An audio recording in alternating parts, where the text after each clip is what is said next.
Assalamualaikum warahmatullahi wabarakatuh. Masuk pada sesi evaluasi pembelajaran.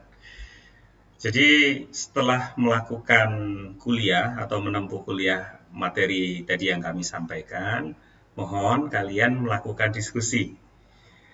Mahasiswa peserta kuliah ini saya persilahkan dibagi menjadi 4 kelompok. Mohon bantuan Kormat untuk bisa membagi menjadi 4 kelompok untuk mendiskusikan titik-titik kritis yang di violate atau dilanggar pada sistem jaminan halal pada studi kasus di rumah pemotongan hewan atau rumah pemotongan unggas. Nah, silahkan nanti pada lembar yang kalian sudah siapkan, tuliskan nama peserta NIM dan resume diskusi Anda. Jadi nanti satu kelompok ada satu resume dan nanti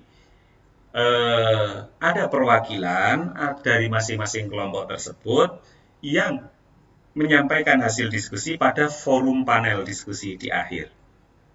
Nah, kemudian tolong lakukan penilaian kelompok terhadap kelompok lain. Artinya begini, kelompok satu nanti akan memberikan penilaian hasil paparan atau evaluasi dari kelompok 2 terhadap titik kritis yang di-violate, yang dilanggar, atau yang berpotensi dilanggar.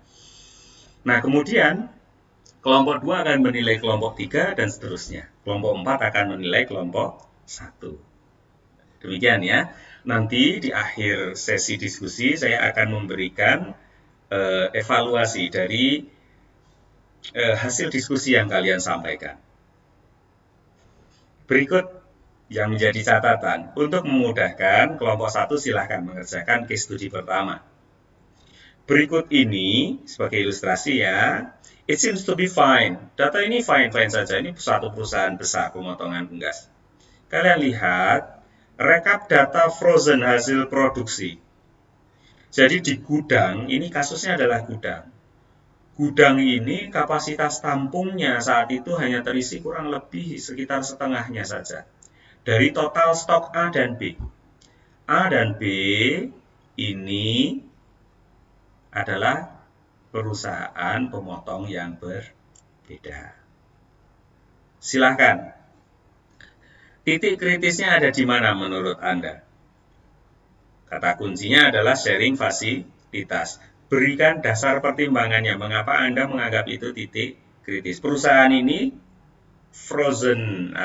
freezer ini milik dari perusahaan A. Itu ya titik kritis yang pertama. Silahkan disikapi. Kemudian untuk kelompok 2, ini case study. Di dalam sistem mereka menyampaikan mereka sudah melakukan catatan pasca penyembelihan. Terbukti terputus. Pada proses audit, kita lihat pada gambar di sebelah kanan. Komponen saluran pencernaan tidak terputus dengan sempurna. Silakan disebutkan potensial titik kritisnya menurut Anda. Kemudian kalau memang ada setelah titik kritis itu ada, kira-kira bagaimana cara mengatasinya? Ini untuk case study pada kelompok kedua. Kelompok ketiga. Ini adalah chest freezer yang dimiliki oleh sebuah RPH kambing.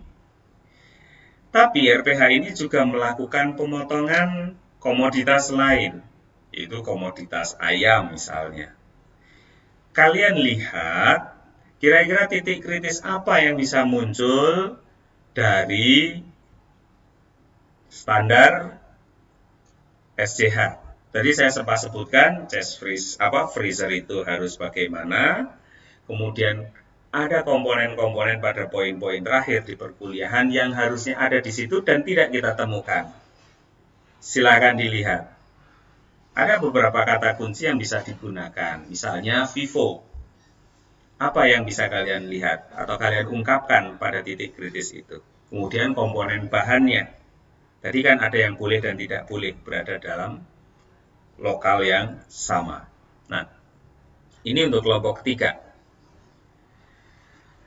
Kemudian untuk kelompok keempat, ini baru-baru saja. Fresh from the oven, last week mungkin ya. Tetapi kasus ini berkembang sudah cukup lama. Kasus gelonggongan ini yang perlu menjadi catatan. Berdasarkan uji yang dilakukan pada komponen daging yang diduga gelonggongan, ya, diduga gelonggongan. Hasil ujinya seperti yang di sebelah kiri. Titik komponen bermasalahnya hanya pada TPC, itu total plate count. Bolehkah berdasarkan studi yang dilakukan, berdasarkan hasil analisis yang dilakukan, produk itu dinyatakan halal? Kalian sebagai clue-nya tolong pelajari titik kritis kehalalan produk gelonggongan itu apa. Boleh enggak misalnya. Kemudian jajarkan dengan fakta ini. Menurut Anda, menurut persepsi Anda, kalau melihat daging ini, sebenarnya bisa nggak dinyatakan halal? Ini untuk kelompok keempat. Silahkan didiskusikan secara singkat, kurang lebih 15 menit. Selanjutnya, sisa 15 menit di akhir kuliah kita ini akan kita gunakan untuk menyampaikan hasil paparan diskusi ini dan kita sikapi bersama.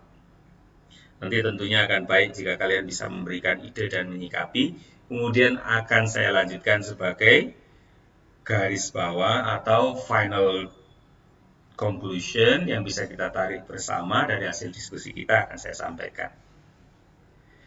Ini yang bisa kami sampaikan. Tolong ini didiskusikan dengan baik. Semoga menjadi materi pengayaan dari kuliah-kuliah kita, terutama terkait dengan halal slaughter. Aspek utama kajiannya pada titik kritis kehalalan, artinya dia berpotensi.